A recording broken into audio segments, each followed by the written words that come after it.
Zambuya bomoe koyemba kongango isaya pambateo akango libiso kati na masumu kino leloyo atiki bisoteo kino leloyo abwaki bisoteo touti mosikana zambuya bomoe koyemba kobino isaya pambateo abikisi biso kati na minoko kino leloyo atiki bisoteo kino leloyo abwaki bisoteo yawe utabatende lokola ba faible plan d'éternel.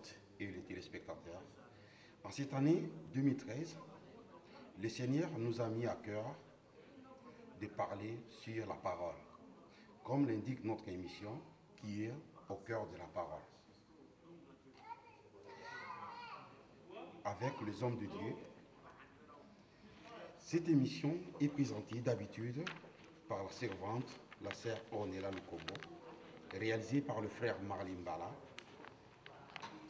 Comme suit à Bruxelles, pour participer à la Convention internationale des célébrations de la foi, j'en profite pour réaliser cette émission avec l'homme de Dieu, le révérend Challenger Divi Dianzambi, pasteur missionnaire.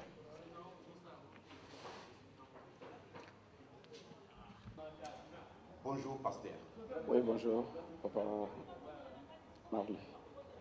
Merci, pasteur. Est-ce que vous pouvez nous présenter, vous présenter devant nos téléspectateurs? Je sais que vous appelez pasteur missionnaire, le challengeur, tellement plusieurs noms, mais nos téléspectateurs ne te connaissent pas mieux. Si vous pouvez le présenter devant vous, devant tous les téléspectateurs. Merci, papa Marley. Je m'appelle Challenger Dianzambi. Je suis le pasteur missionnaire de l'église Mission Internationale de la Foi, FIM en sigle. Je suis le fils spirituel du révérend Dayo Samuel, à qui Dieu a donné la mission et la vision de cette église FIM. L'église qui a commencé à Kinshasa en 1996. Nous sommes sur l'avenue Vista numéro 6, quartier Matongue, dans la zone de Kalamo. C'est là où il y a la direction générale, là où il y a même le représentant local, qui est le révérend Dayo Samuel. Voici en quelques lignes. Qu'est-ce que signifie FIM?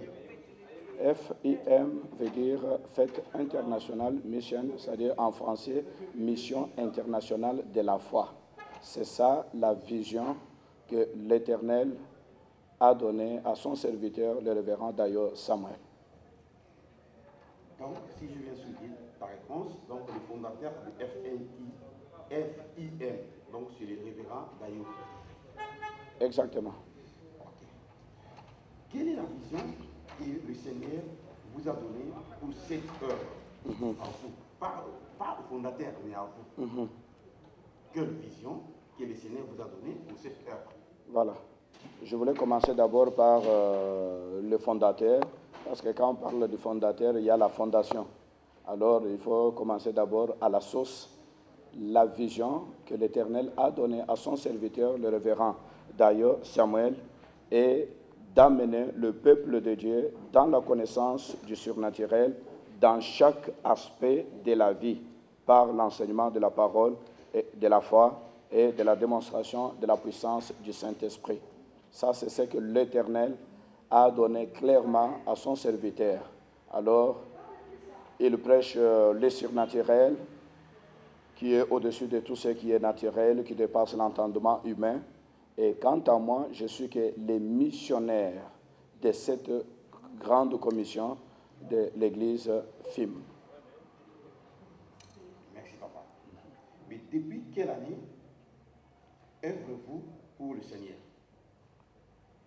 Depuis quelle année œuvrez-vous pour le Seigneur? Oui, là, je sous-entends parler de ma conversion jusqu'à... Voilà. Alors, je me suis converti depuis 1982 Alors, j'ai évolué dans l'église pentecôtiste de Kigoma, SCC. Alors, j'ai été encadré aussi par Papa Angelani Charles Mpata, qui est le responsable de cette église sur Kigoma 88 dans la commune de Kinshasa, à Kinshasa. Et en quittant là-bas en 86, nous avons commencé à œuvrer ou à travailler dans l'église armée de l'Éternel avec le responsable qui est là, l'évangéliste Sonny Kafuta.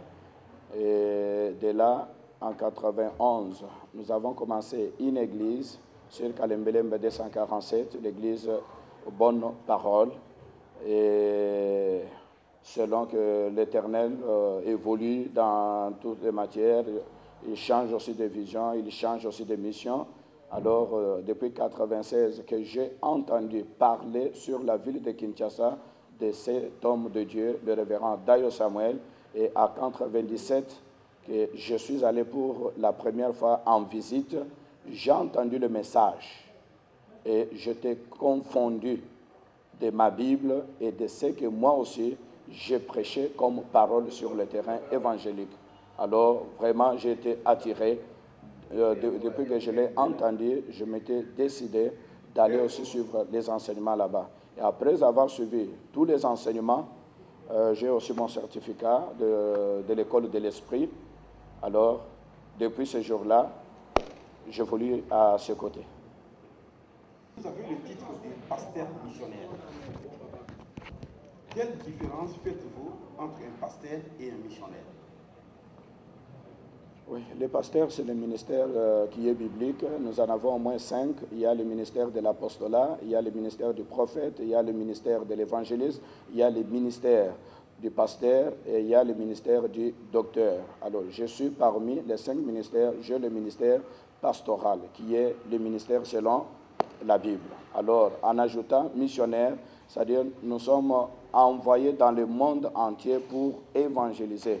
Ça, c'est un ordre que nous avons reçu de la part de notre Seigneur Jésus-Christ, d'aller et faire de toutes les nations des disciples, jusqu'aux extrémités de la terre. C'est-à-dire, si aujourd'hui, je me retrouve ici en Belgique, cette œuvre n'a pas commencé ici en Belgique. Nous avons commencé depuis 2007 en Hollande et l'œuvre existe en Hollande et Dieu a conduit encore à son serviteur, le révérend Dayo Samuel, d'implanter maintenant cette œuvre ici en Belgique, qui est la capitale de l'Union européenne. Voilà. Et après ici, nous allons continuer parce que les missionnaires vont toujours rester ici, qui seront aussi transférés de part et d'autre. Voilà la mission. Un pasteur missionnaire, c'est un pasteur qui est en mouvement. Il se déplace, il part partout pour évangéliser. Voilà un peu. Donc nous avons cette mission-là d'évangélisation.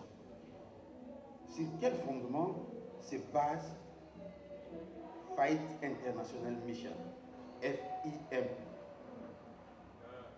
et sa doctrine? Je vais savoir. Oui, comme je vous ai dit, la vision, c'est ça même la base et le fondement de cette église, parce que quand Dieu donne une mission, il prépare aussi une provision. Alors la fondation de cette église, vous pouvez entendre partout dans nos extensions, en commençant à la direction générale à Kinshasa, nous avons le trait de prêcher le surnaturel. Il faut amener le peuple à la connaissance de la parole de Dieu. La parole de Dieu aujourd'hui n'est pas prêchée comme il faut. Nous avons de Bible, mais il faut communiquer cette connaissance au peuple de Dieu.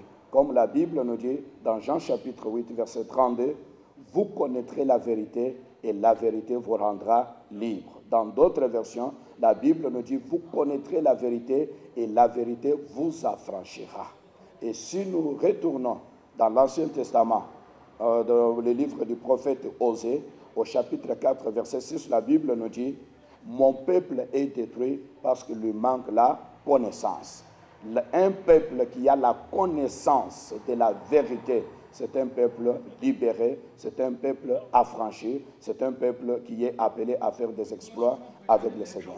Alors, notre message est basé sur le surnaturel. Et surtout, c'est la base, parce que c'est la parole même qui est la créatrice de toutes choses. C'est la parole qui a commencé tout au début, et cette parole qui demeure encore et qui garde encore sa puissance pour opérer le surnaturel parmi son peuple. Hier, tu nous as prêché et tu nous as parlé sur les 5 mystères du royaume de Dieu. Cela signifie quoi et ça sert à quoi pour les enfants de Dieu? Merci. Les 5 mystères du royaume de Dieu, ce sont des principes de Dieu pour opérer le surnaturel parmi le peuple. La Bible nous dit, avec Dieu, nous ferons des exploits. Maintenant, il faut savoir quel genre d'exploits il faut faire. Il y a des témoignages et il y a aussi des témoignages. Ce n'est pas que tu manques un pain, tu manques à boire, tu arrives quelque part, on te donne un pain, on te donne une canette de Fanta ou bien de cola. Après, vous dites non, Dieu a opéré un miracle. Non, il faut faire des grandes choses que quand l'homme voit, il peut dire que non, ça ce n'est que la main de Dieu qui a opéré cela. Et parmi les 5 ministères, selon notre Église, il y en a plusieurs, mais nous avons au moins défini au moins 5 mystères. Mystère d'abord veut dire vérité cachée. Ce que Dieu n'a pas révélé à tout le monde, ça reste jusqu'à aujourd'hui secret, même parmi les serviteurs de Dieu, même parmi ceux qui sont appelés. Parce que la Bible nous dit aussi dans Michée, Dieu aussi garde beaucoup de choses en secret. Mais il n'y a que ceux qui le cherchent, ceux qui sont dedans, voilà à qui Dieu révèle ces choses-là. Alors, parmi les 5 mystères, nous en avons le premier, nous avons la Sainte Seine. La Sainte Seine, ce n'est qu'on parle seulement de la Pâque, qui est la sortie, qui est le corps que Jésus a donné à son peuple et son sang qu'il a accordé à son peuple pour être en bonne santé et pour que toutes les alliances sataniques soient brisées dans la vie de son peuple. La volonté de Dieu pour son peuple qu'il a créé à son image, selon sa ressemblance, la volonté de Dieu est que son peuple prospère à tous égards. Telle est la volonté divine. Que le peuple de Dieu, les enfants de Dieu, soient en très bonne santé. Il doit prospérer sur le plan santé, sur le plan matériel, sur le plan financier, sur le plan spirituel. Telle est la volonté de Dieu pour son peuple. Le deuxième mystère, c'est le mystère de l'huile d'onction. Alors, l'huile d'onction, la Bible nous dit dans Ésaïe chapitre 10, verset 27, que l'onction brise les jours. Alors, l'huile d'onction, c'est une verge dans la main d'un enfant de Dieu pour opérer le surnaturel. La Bible nous dit dans 1 Samuel, chapitre 16, verset 13, la Bible nous dit, Dieu a envoyé le prophète Samuel dans la maison d'Isaïe pour oindre un roi, une personne qui devait être élevée au rang du roi. Et quand le prophète Samuel est arrivé dans la maison d'Isaïe, la Bible nous dit, il a oint David. Et la Bible nous dit, cet homme David qui est le gardien des animaux de son père, qui n'avait même pas de place dans la maison de son père parce qu'il était le cadet, il était le plus jeune de cette famille.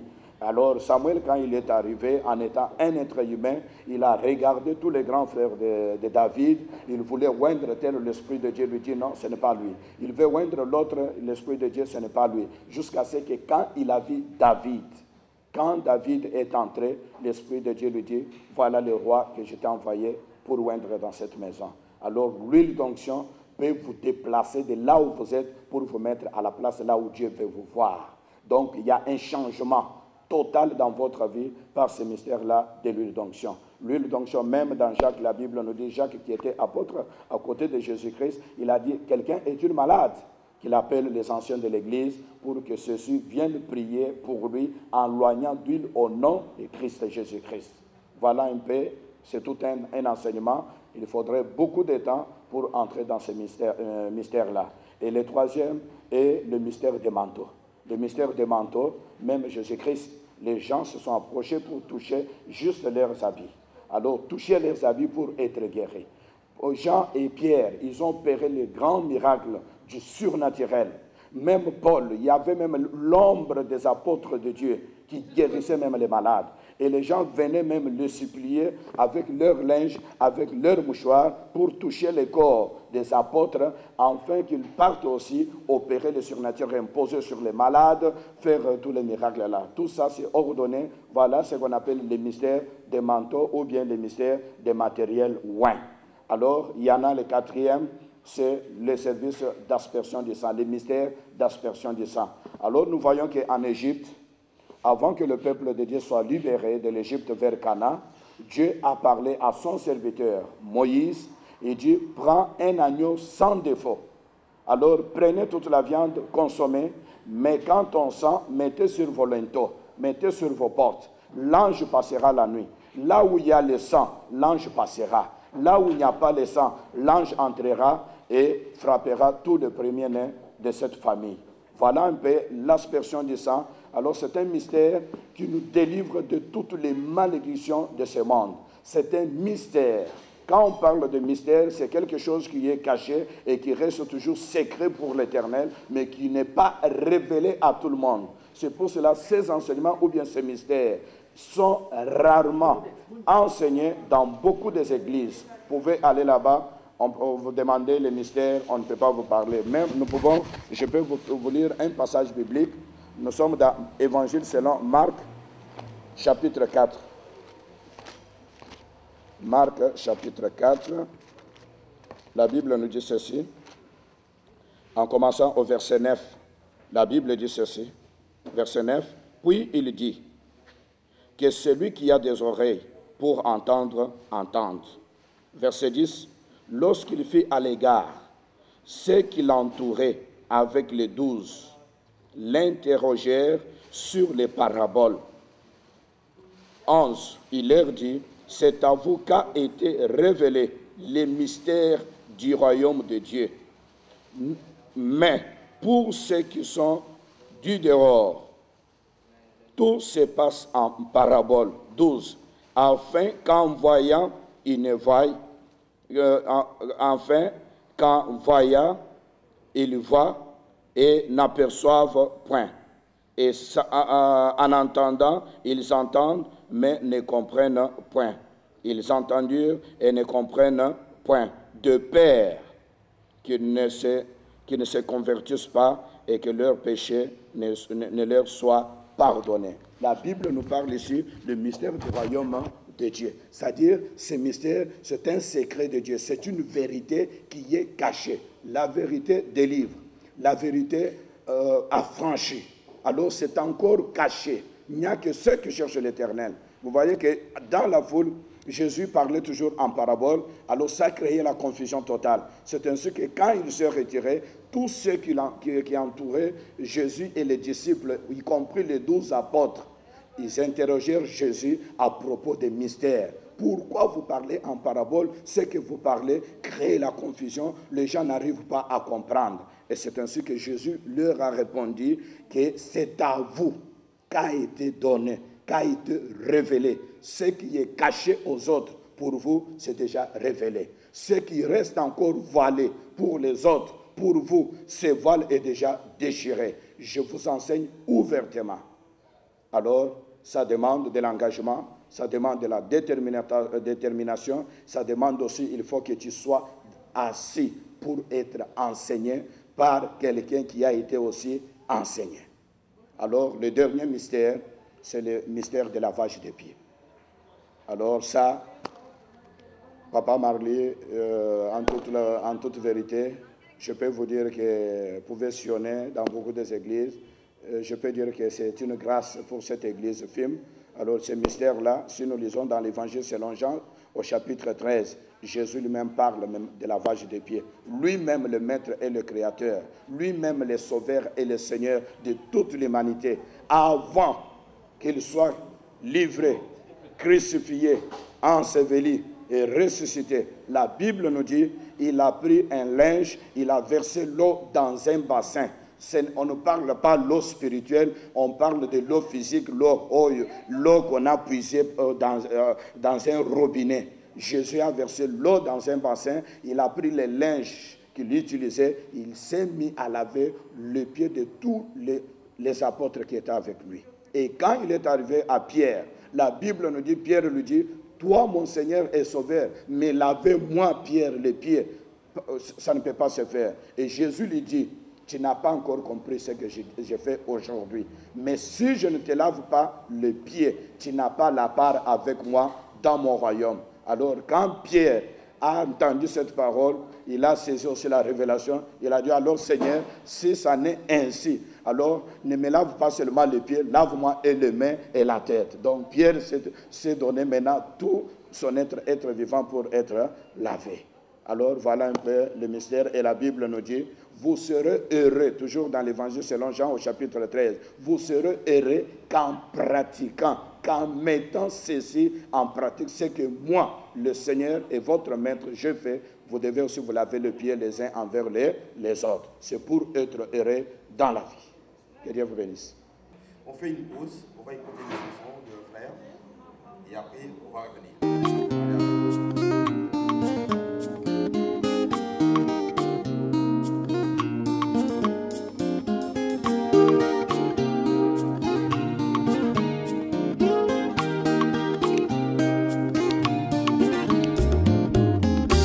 Nayebaki Yesu te, yepayelaki na ye ngai te o.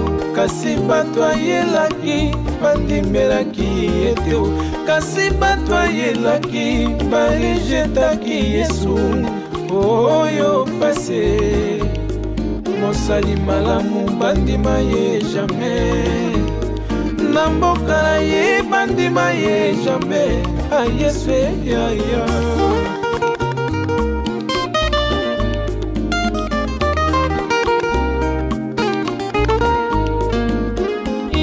Baloli miso sima amoninga mayasi asalinga ngolu ya kokoma mwana nzambe asalinga ngolu ya kokoma mosali na ye Yesu yaya kozala mwana nzambe oyo esengo kozala mwana nzambe oyo esengo oya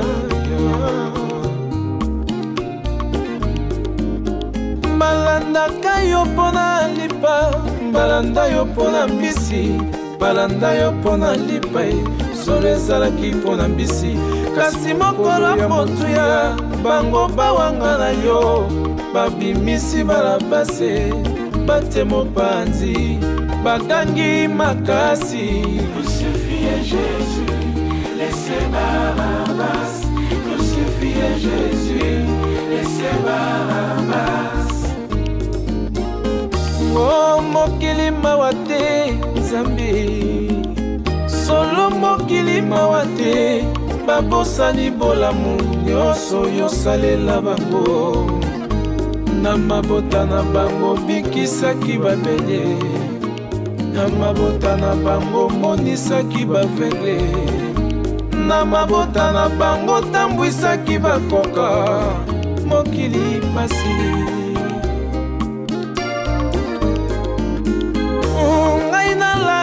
Yesu oyo namona te o mena yoka se na sango obikisa babeli osekwisa bakufi ozana nguya ya lisekwa yango ngai nalanda yo bomoi ezali epai na yo naye na fami na ngai yobikisa biso naye na longila mbelange obikisa Bergi mayasi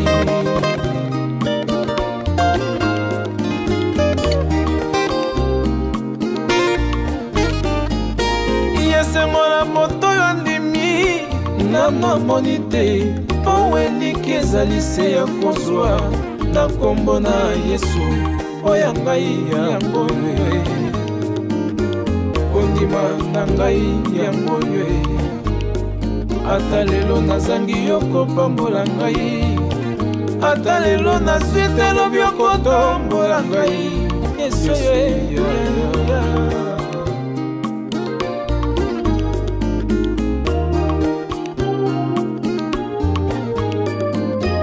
yelanga ya Nzambe ezali monene kasi basali nde moke yaka kota na yelanga kozela lobi te yaka lelo oyo nzambe aza na posa na yo kotanelanga na nzambe ngai nakoti na elanga ya nzambe amukala na ngai nasakoli yango yo milona na ngai selo yembo na ngai mokolisi bilanga ye moko masiya ye nzambe na lola yo na ye na nzoto na ngai na ye na mongongo pesanga na ye na loyembo na ngai tina makolo na yo nalobi ya ngai yango yo ambele yatumbelaki yo mbeka mbala ya matumbela yo mbeka eli yatumbela yo mbeka ye ngai mpe mayasi na ye na bonzeli yo loyembo na ngai ambele yatumbelaki yo mbeka mbala ya matumbela yo mbeka eli yatumbela yo mbeka ye ngai mpe mayasi na ye na bonzeli yo loyembo na ngai moninga ya yo ezali wapi ya ngai baninga bokola lelo bakoma bachate ya ngai ajeriko ya yo ezali wapi ya ngai natali masambu mazare nzima jetuli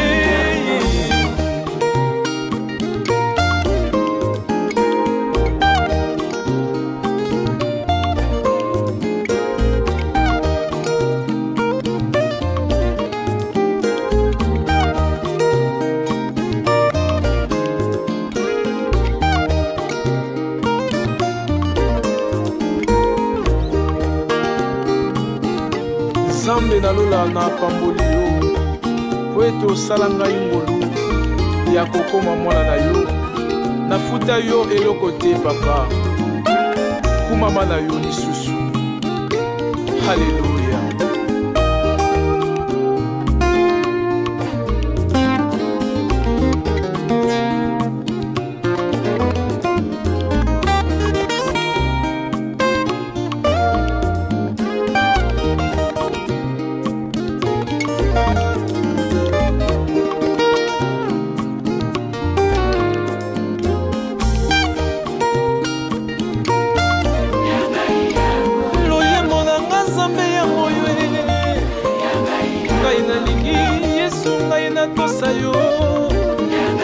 lakisanga lolenge kaninga na tose okotosa yango nde eleki mbeka nzambe nzambe sayo na zambambe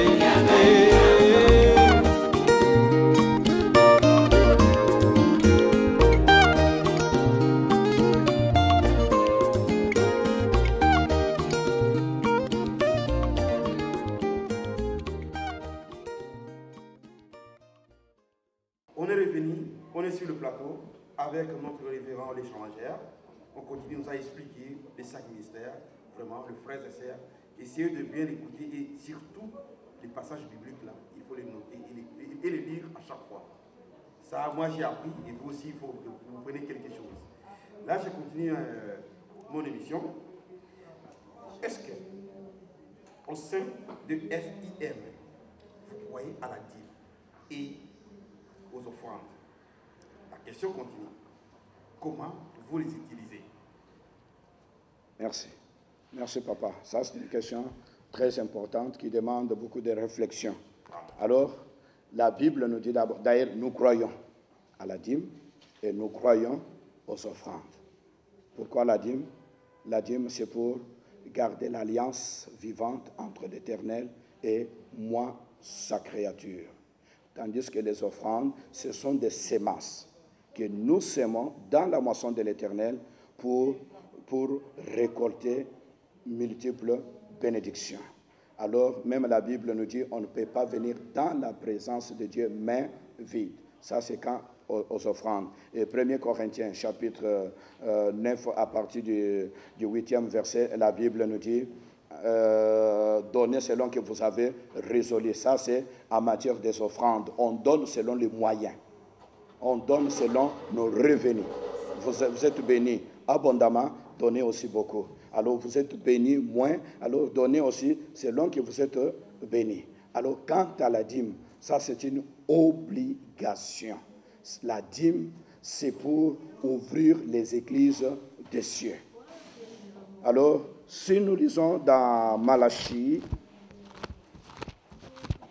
nous sommes dans Malachie, au chapitre 3. Alors, la Bible nous dit ceci. Alors, je voulais d'abord ajouter, avant de passer à la lecture, il y a quelques compatriotes, quelques pasteurs, compagnons d'œuvre qui travaillent dans la motion du Seigneur, qui disent non, la dîme, ça c'est les choses de l'Ancien Testament, et nous qui sommes de la Nouvelle Testament, la dîme ne nous intéresse pas. Mais la Bible nous dit ceci. Est-ce que l'Ancien et le Nouveau Testament, c'est la parole de Dieu, ou bien la parole de Dieu, ce n'est que le Nouveau Testament. L'Ancien Testament n'est pas le Nouveau Testament. Tandis que le maître lui-même, le maître de la moisson, Jésus-Christ, et il est venu dans le Nouveau Testament pour appuyer ce que le prophète avait dit. Ce n'est que le complément de l'Ancien Testament, c'est que tout ce qui est écrit dans le Nouveau Testament. L'Ancien Testament, c'est ça la grande référence, là où il y a tous les contemporains, les généraux, dont leurs noms sont inscrits dans ces livres de vie. Alors, la Bible nous dit tout ce qui est écrit dans ces livres nous sert de témoignage. Alors, je peux faire la lecture dans Malachie, chapitre 3, et nous commençons au verset 8. La Bible dit ceci, verset 8, « Un homme trompe-t-il Dieu? Car vous me trompez, et vous dites, en quoi t'avons-nous trompé? Dans les dîmes et les offrandes. » Et verset 9, « Vous êtes frappés par la malédiction, et vous me trompez, la nation tout entière. » Verset 10, « Apportez à la maison du trésor, dans la maison du trésor, toutes les dîmes, afin qu'il y ait de la nourriture dans ma maison. Mettez-moi de la sorte à l'épreuve, dit l'Éternel des armées, et vous verrez si je n'ouvre pas pour vous les écluses des cieux, si je ne répands pas sur vous la bénédiction en abondance. » Alors, la lecture peut continuer. Là-bas, c'est Dieu même qui parle à son peuple. Il nous dit, apportez dans ma maison. Ce n'est pas dans la maison du pasteur. Dans ma maison, toutes les dîmes et les offrandes. La Bible commence à dire, vous me trompez, vous me volez. C'est pour cela que vous êtes frappés par la malédiction. Alors, un enfant de Dieu naît de nouveau. La Bible nous dit dans Genèse, quand Abraham, après avoir remporté la victoire, il y a deux rois qui sont venus à sa rencontre. Il y a le roi de Sodome, et il y a le roi de justice. Le roi de justice qu'on appelle Melchisedec, et il y a le roi de Sodome qui était venu. Alors, après que Dieu ait donné la victoire à Abraham, la Bible nous dit que les deux rois sont venus devant l'Éternel. Le premier roi, qui est le roi de Sodome, il dit à Abraham, Dieu vous a donné la victoire, mais quant à moi, j'ai des richesses, je vais te donner les richesses en échange des hommes qui vous ont donné la guerre, qui vous ont donné la victoire à toutes les guerres que vous avez faites. Alors, le deuxième roi, la Bible nous dit, il est venu avec le vin et le pain. Et quand il a donné le vin et le pain à Abraham, la Bible nous dit, Abraham lui donna sa dîme et Melchisedec, le roi de justice, bénit Abraham. Ma sœur, mes frères et sœurs, serviteurs et servantes de Dieu, on ne peut pas s'empresser ou bien on ne peut pas aimer ou bien aller conquérir toutes les richesses de ce monde en échange de votre âme, tandis que nous avons besoin de la bénédiction, car la Bible nous dit que c'est la bénédiction de l'Éternel qui enrichit et n'est pas accompagnée d'aucun chagrin. Quand vous êtes bénis, toutes les richesses donnent dans cette bénédiction, qui est recevoir les bénédictions, après vous allez perdre votre âme. Voilà un peu en matière de dîmes et des offrandes, c'est vraiment biblique, il faut payer. Merci papa. Avec ces mains, je continue pour aller vers la fin. Là, on commence à aller vers la fin. Amen. Aujourd'hui, on fête une année à Bruxelles. Là, ça pourrait être la première question, mais j'ai préféré le mettre vers la fin. Je sais pourquoi. Donc ça veut dire qu'une année durant, vous êtes implanté à Bruxelles. Quels sont les avantages, les inconvénients que vous racontez pour l'épanouissement de la parole à Bruxelles? Je ne dis pas en Hollande, je ne dis pas à Kinshasa, mais je dis à Bruxelles, parce que là, ça fait une année. Vous avez des difficultés, il y avait des trous, il y avait des... Mais c'est ça que je voulais savoir, est-ce que c'est facile ou il y a quand même des difficultés ou bien quelque chose comme ça? Merci, papa. Vous savez, implanter une œuvre, ce n'est pas facile. Ça peut paraître aussi facile pour les autres qui ont commencé. Après, cette œuvre a dissout, donc a disparu sur le terrain. Pourquoi? Parce que quand on est appelé, si Dieu vous a appelé, Dieu vous donne aussi la provision. Nous ne travaillons pas dans le champ de Dieu pour nos intérêts, mais nous travaillons pour l'intérêt de Christ. Nous sommes sauvés pour sauver aussi les autres. Nous sommes bénis pour bénir aussi les autres. L'œuvre de Dieu, je peux dire que le travail qui est très difficile pour tout le travail dans ce monde, c'est l'œuvre de Dieu. Parce que vous pensez spirituellement, vous pensez avec sagesse, avec intelligence, avec toutes vos capacités, vous engagez toute votre énergie, vous engagez tous vos moyens, tant matériels que financiers. Alors ça demande beaucoup d'énergie pour implanter une œuvre et surtout soutenir cette œuvre. Implanter, c'est très facile, mais maintenir maintenant cette œuvre, prospérer à tous égards, c'est ça le problème. Vous savez, aujourd'hui, pour qu'une œuvre puisse disparaître facilement sur le terrain, ça dépend toujours des caractères de la personne. Le caractère de l'homme, c'est ce qui fait que l'homme peut être entouré des hommes et des femmes. Par le caractère de l'homme, peut faire que non, l'homme peut être isolé, il reste seul, personne ne s'approche de lui. Et ce qui peut aussi tuer l'œuvre de Dieu, ce n'est que le caractère.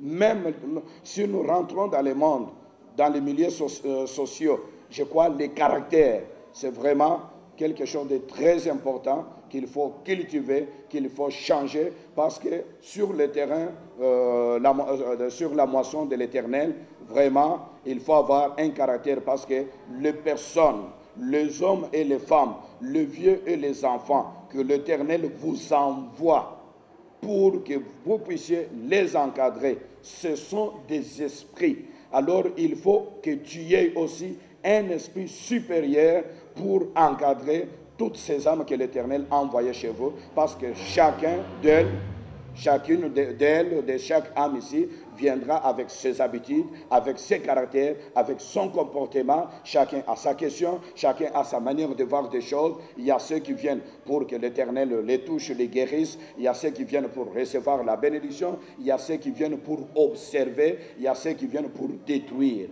Alors, toutes ces personnes-là qui viennent, chacune d'elles a sa mission. Alors, il y a ceux que Dieu a appelés, il y a les autres, les envoyés du diable, juste pour venir étouffer l'œuvre de Dieu. Mais ici, en Belgique, vraiment, si vous avez la mission, il y a l'avantage dans l'œuvre de Dieu.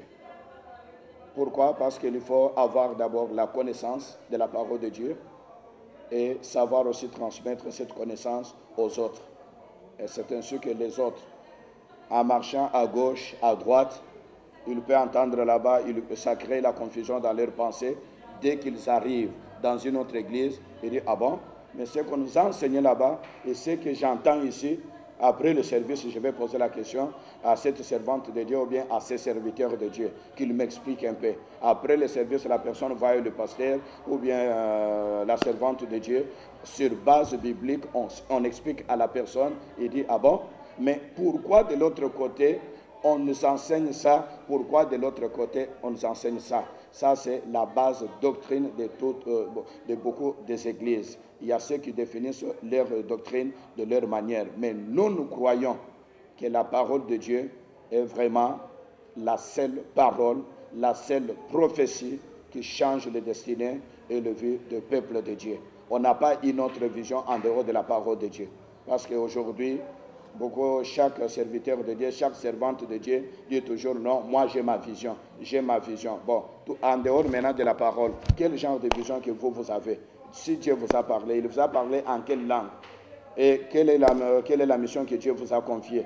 Quelle est la vision maintenant que vous pouvez maintenant avoir en dehors de la parole de Dieu, qui est la seule vision, qui est la seule prophétie que nous devons communiquer au peuple de Dieu?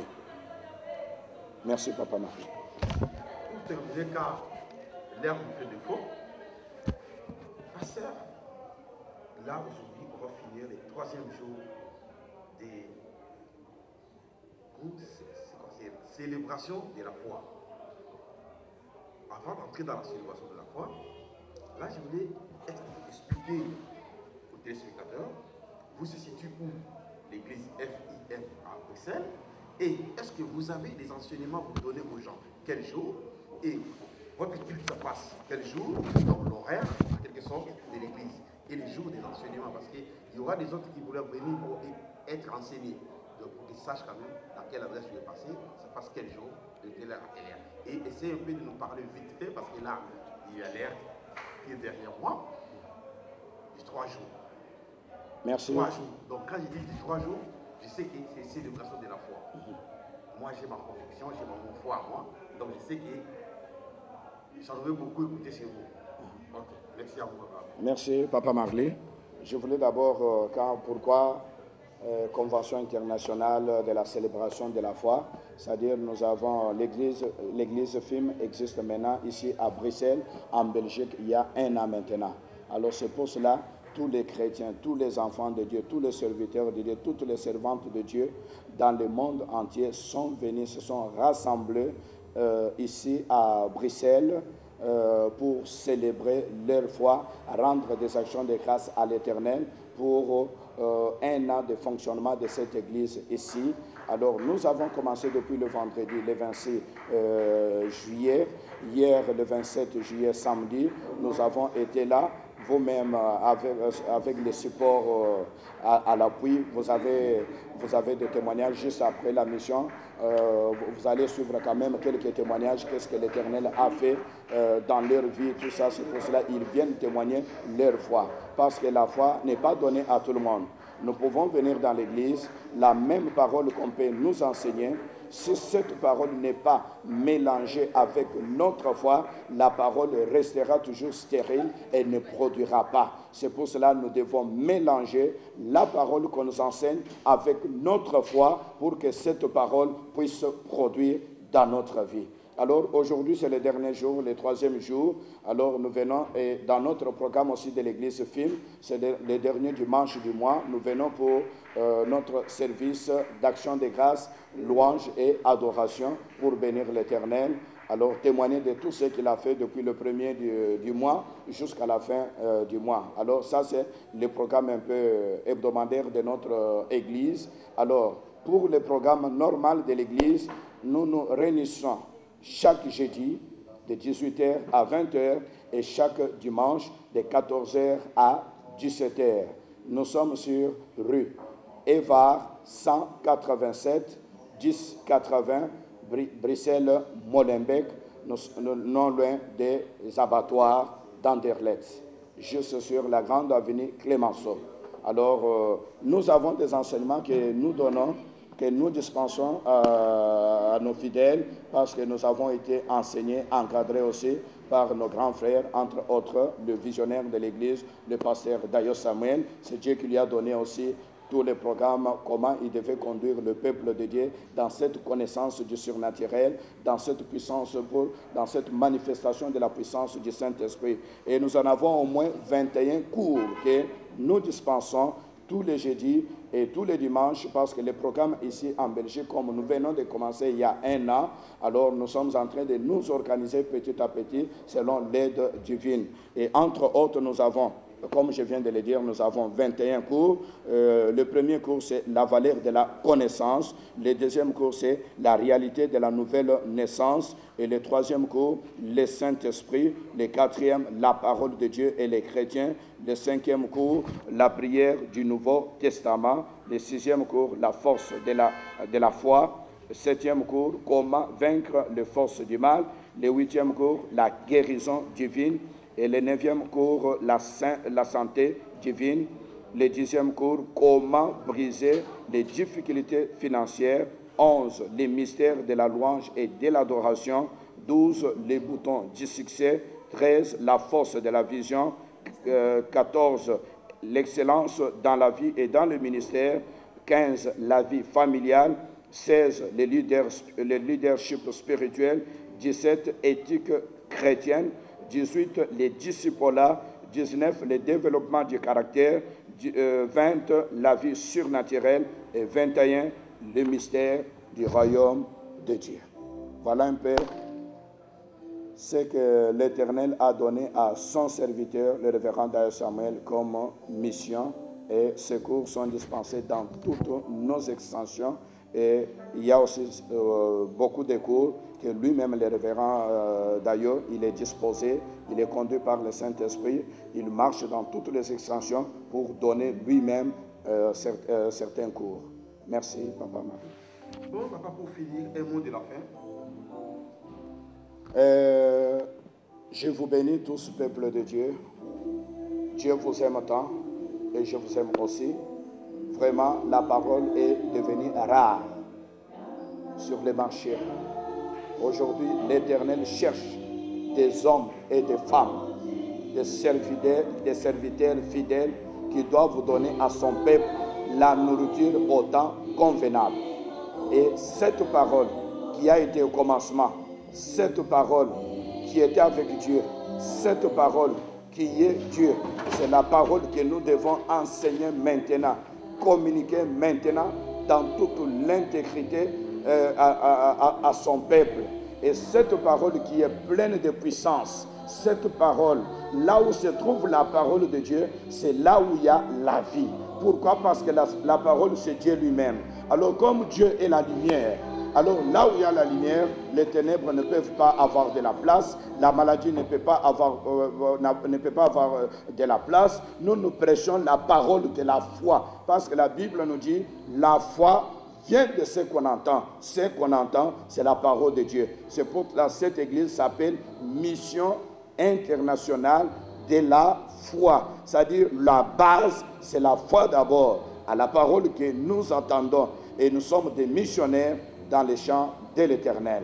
Alors, bien-aimés dans le Seigneur, nous sommes ouverts, les portes sont ouvertes. D'ailleurs, prophétiquement, cette année 2013, selon la famille FIM, il y a la prophétie de l'année, c'est-à-dire c'est notre année de portes ouvertes, et ce mois de juillet, c'est notre mois de signes, de prodiges et de miracles. Et Dieu est en train de faire de grandes choses. Alors, à l'appui, il y a des témoignages que vous pouvez suivre, comment Dieu a opéré du surnaturel dans les vies de son peuple.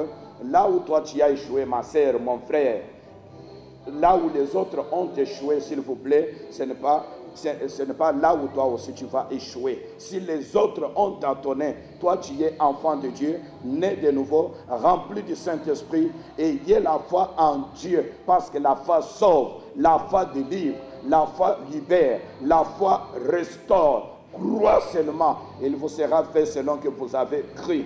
La foi, c'est la clé qui vous servira à ouvrir toutes les portes que l'ennemi avait fermées sur votre vie. Et il y a seulement la foi. Ce n'est pas par votre puissance, ce n'est pas par votre force, mais par l'Esprit de l'Éternel, Dieu l'Éternel des armées. Crois seulement, tout marchera. Aucune porte ne vous sera fermée. Vous ne serez privé d'aucun bien de l'Éternel. Vous êtes un ayant droit. Vous êtes le consommateur des bénédictions de l'Éternel. Venez nous visiter. Nous sommes ouverts.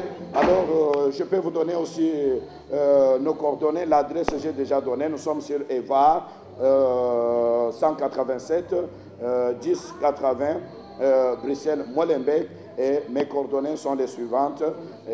Vous pouvez me téléphoner 0 32 49 39 26 575 et le 0 32 48 8 190 171. Que l'Éternel des armées vous bénisse abondamment. Et pour visiter aussi, pour nous visiter encore, vous pouvez venir physiquement sur rue Eva. Et vous qui êtes à Londres, alors il y a aussi nos coordonnées qui passent là-bas sur la télévision. Il y a l'adresse aussi de Kinshasa, les quartiers généraux, là où il y a lui-même les visionnaires de cette église, le révérend Dayo Samuel. Je répète encore, nous sommes sur Vista numéro 6, quartier Matongué, dans la commune de Kalam, ou bien nous contacter au 00 243 81 81 130 22. Alors vous allez recevoir l'homme de Dieu qui peut vous parler encore beaucoup de choses et ça sera pour votre bénédiction. Que l'Éternel vous bénisse abondamment et prospérer à tous égards. Je vous aime. Merci, pasteur. Merci de passer à notre émission. Vraiment, à la prochaine. On aura beaucoup à parler.